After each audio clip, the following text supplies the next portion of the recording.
बिस्मिल्लाहिर्रहमानिर्रहीम। अस्सलाम वालेकुम।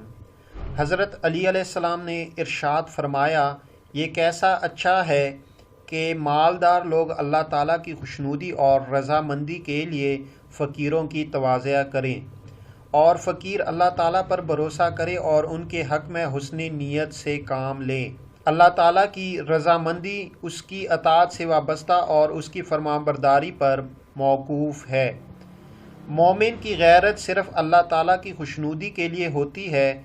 ईमान का समर यह है कि आदमी किसी से दोस्ती रखे तो अल्लाह ताला के लिए, किसी से दुश्मनी रखे तो उसी की खातिर, और उसी की खातिर मेल जोल रखे अगर सब कुछ उसी की खुशनुदी के लिए। सबसे ज़्यादा गनी वो शख्स है जो अल्लाह ताला की तकसीम पर राज़ी है।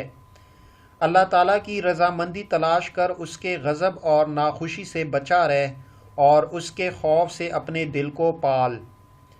जिस शख्स की हालत अल्लाह ताला के इरशाद और उसकी मर्ज़ी के चलने से दुरुस्त नहीं होती, तो वो अपनी मर्ज़ी और इख्तियार से कभी दुरुस्त नहीं कर सकता।